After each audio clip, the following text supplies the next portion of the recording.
of a product life cycle. Okay. So whenever you're going to manufacture or even a service is going to be rendered, there's going to be a positioning, how well you're going to position the strategies in such a manner that you can really go according to the plan phase. We know that there is a product life cycle. Last time also we saw that. We start with the introduction stage, then you go to the next one, growth, then you have the maturity, and finally go declining. Okay. So in the introduction stage, what are the important things? Custom products. That is, whenever you're going to introduce a particular product in the market, it cannot be standardized. You should go with the customer base, get the requirements, what is expected from the customer, and what requirement is of the customer, it has to be manufactured. So the product has to be custom based product, not based on stock. Okay, you cannot produce something and hold it in the market and sell it off. You should be able to tackle the customer, know what are the requirements, and then go with that.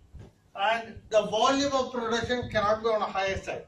When you're going to have the introduction, you will not be knowing how your product is going to be accepted in the market, what's going to be a target customers, and how well your product on and off, how much frequency your product is going to be sold in the market. All these things are not very specific. We cannot be understanding. So what you should do is, when you're introducing a product, it should be on a low volume, not huge numbers, but you will be going, the company will go on with low volume of production. Third one is, it will go based on a focus which is not focusing on the product but the process which is being used to manufacture the product. That is very important. What are the stages of manufacture? The process is very important. The reason is, if your process flow is not correct, then you will be incurring with a lot of additional expenditure which need not be incurred. Okay, cost will not be on a higher side. So what the company will do is, they will have a process flow chart and they will know what are the stages in which the manufacture has to take place. Then to order very small batches, when they are going to make some orders for raw materials or something, they are not going to make on a huge lump sum because the volume of production is going to be very less. They will go based on a low batches. That is how they go with the introduction stage. And when the company is moving to the growth phase, slowly the company from the introduction, they move on to the growth phase, they will go with slightly standardized products. Not everything is standardized, but certain products will go based on standardized method because they know they got a customer base. So because they got a good customer base, they can sell the product which they have manufactured. So they will go based on a standardized one. And low, here also they will not go very high volume, low volume. They will focus on the process and they will go based on to order, not based on to stock. You got two methods. One is go based on order. Only when your order is coming, you are very comfortable with your sales, you will go in manufacturing the product. Otherwise, you can produce it, stock it, and then sell it whenever the demand raises.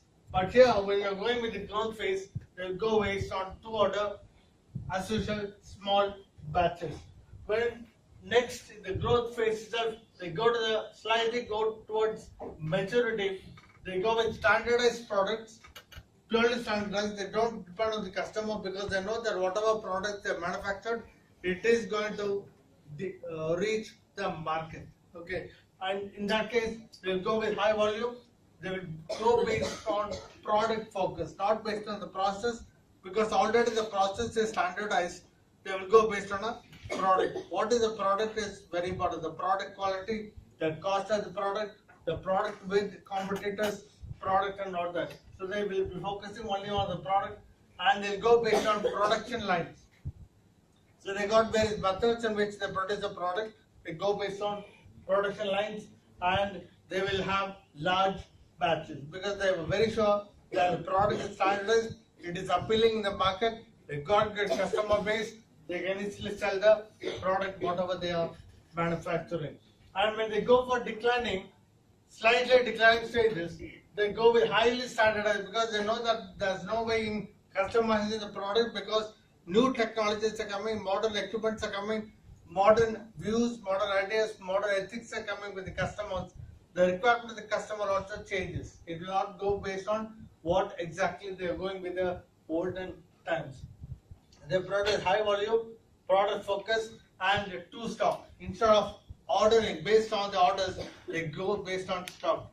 They don't produce based on what the customer is requiring. They already produce and stock it, and from the stock they will sell the product whenever the demand rises in the market. And they go on a continuous stream till they go with a new product or a new process or a new technology, which is very essential. Right. When I go to positioning of the services, this goes with a product which is going to be manufactured. And nowadays, the service is very important. Whatever services are being rendered, how we are going to position the service. Two types of the one is the service design and type of production process. Service also has to be designed. How well our service can be delivered to the customer, what really the customer is expecting. You must have the requirement of the customer, improvise on the customer's need, and standardize or custom service can be provided. And there should be a contact with the customer. Whenever a service, pure service is going to be rendered, the contact with the customer is very important, because they're not going to have a product there. The service itself is going to act as a product. Whatever services, say for example, a legal firm is there, they're going to offer some services for a client. In that case, there should be a personal contact between the client and the legal advisor, who is going to advise the client on certain terms. Okay. So the personal contact, the customer contact has to be established, and there should be a mix. Sometimes you'll be having production as well as service both together. Say for example, in a hotel, they are producing some goods, some eatables are being produced. So these are goods as well. They are going to service the customer, and both of these are coming as a mixture. So they are going to mix the product and the services. So product is a tangible good, because we know, we feel it, we really know that what is the health of the particular goods or services, and the pure service is something different. Service will give a personal contact or a rapport between the customer and the service provider. And what is the production process? It can be cohesive manufacturing. Cohesive manufacturing means it may not be fully product oriented. It can be product oriented as well as it can be a service. So for example, you take McDonald's, you'll be having a production process, products are being produced behind the scene where the kitchen is there, everything is there. They produce the goods, then they are coming out with the service. What kind of a service is being offered by McDonald's, that matters. So there is cohesive manufacturing, and customer as participant. Whenever a service is there, customer will always have various opinions. All the customers are not going to be the same. So the service has to be given to the customer based on the customer preferences and the customer taste. So customer requirement is one which is very essential. It differs between customer to customer. So all the customers, some customers will be so patient, some will not be patient. Immediately they will need the service which has to be provided by the service provider. Whatever, even in a hotel, if they're going, they will not be in a patience to wait till the food arrives. So they'll be in a hurry. Some will be very relaxed. Some will come there to have a chat or something, and they want more time. The service provider should not be asking them on and off to just keep going. Please go because time is up and all that. That will mar the situation. So the customers differ. So customer is a participant, and customer is also considered to be as a product. Here two ways we should see the customer. Customer is not only a participant in the services which have been provided, but customer himself is a product, because servicing that particular customer, and customer is not happy, certainly his feedback is not going to really give a better picture of the company or any service provider. Okay. So what we are doing is, I'm going to give you a mini case. So just note this mini case. McDonald's has a very successful positioning strategy. That is what I'm giving.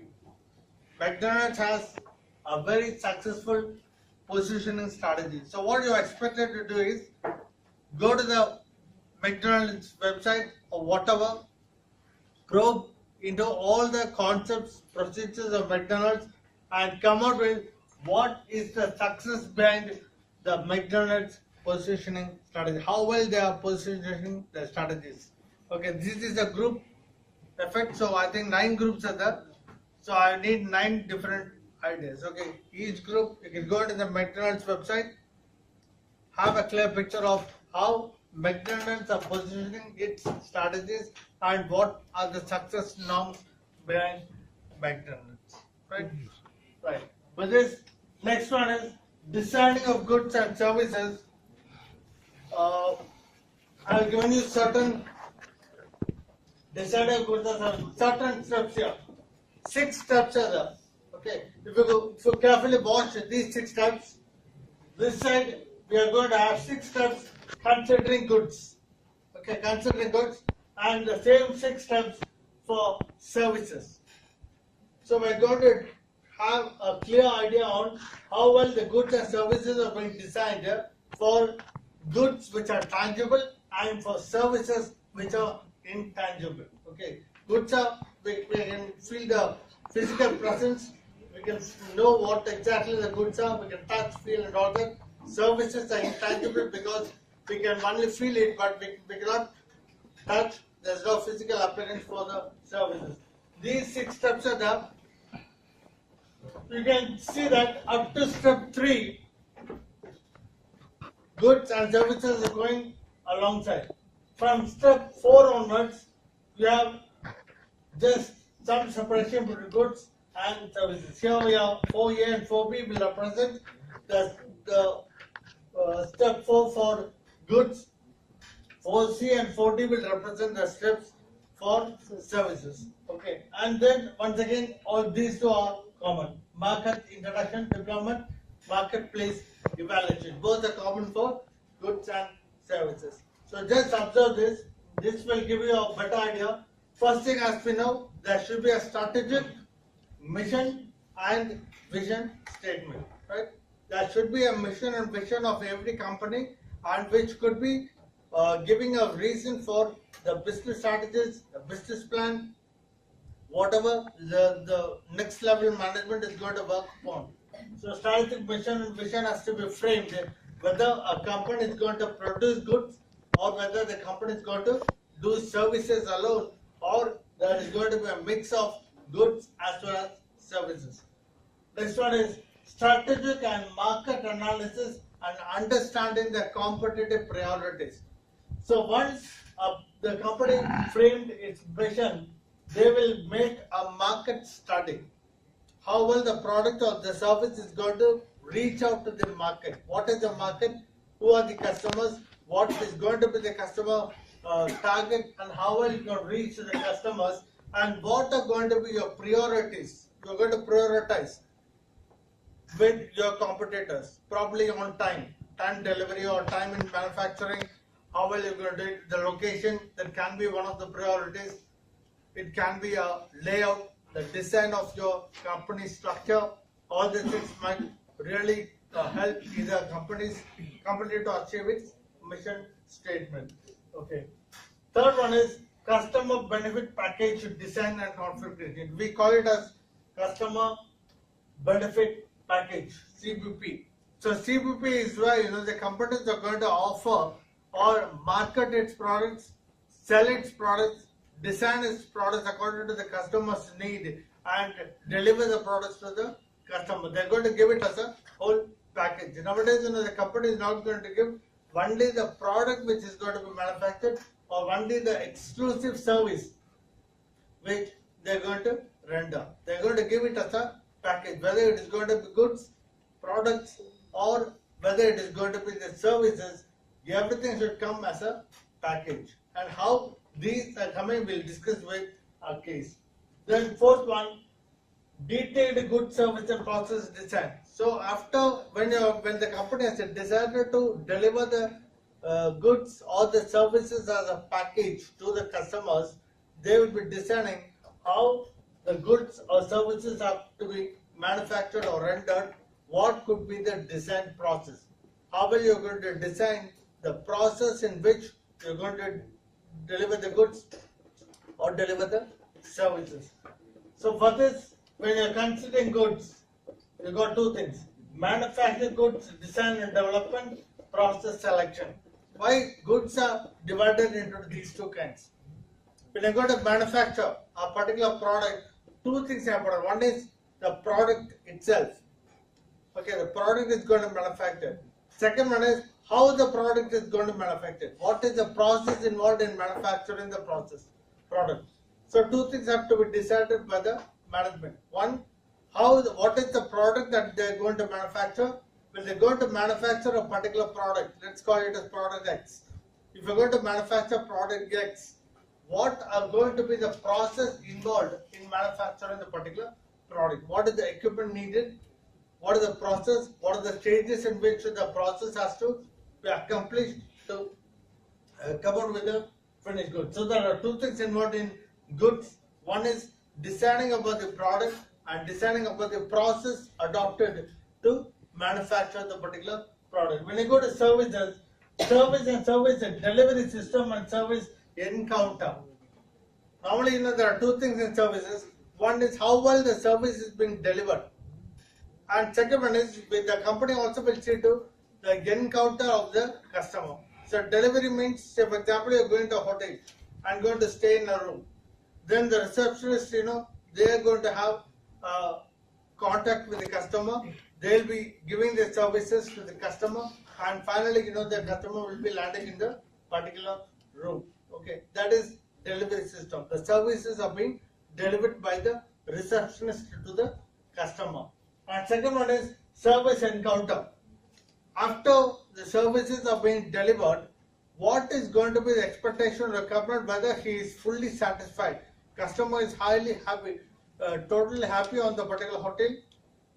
He is happy with the services. Whatever he is required, whatever is expected from him is really delivered by the hotel receptionist. That comes as an encounter. So one is a service is being delivered by the particular service provider, and second one is how well the customer is satisfied with the services that are being delivered by the customer. Service encounter will be there. So in manufacturing, you'll be having what are the goods that are going to be manufactured, what is the process in which the goods are manufactured. When I go with services, what kind of a delivery is being done on the services that are being provided, and what is the encounter between the customer and the service provider that happens after the services have been delivered, whether the customer is fully happy or satisfied. Okay. Then finally go with the next step, step 5, market introduction or deployment.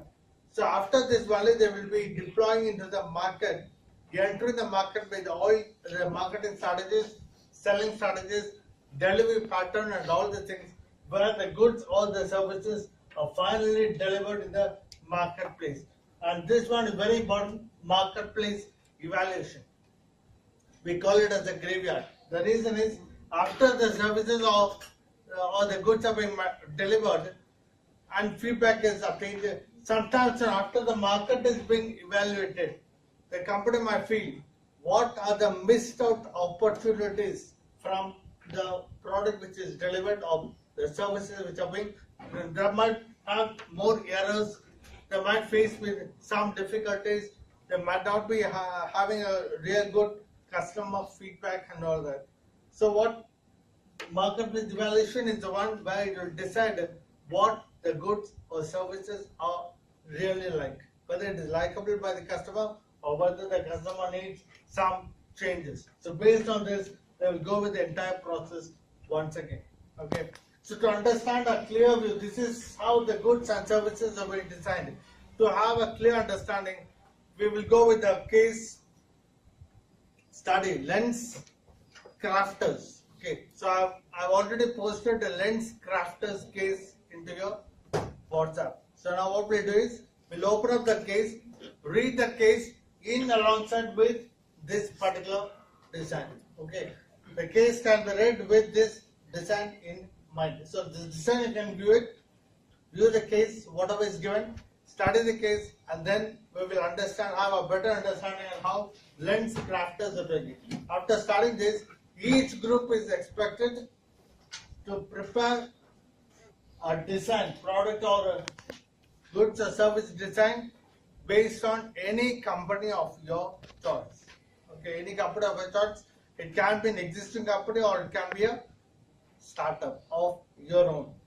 You can have your own company startup and then go with the goods and service design which is to be prepared.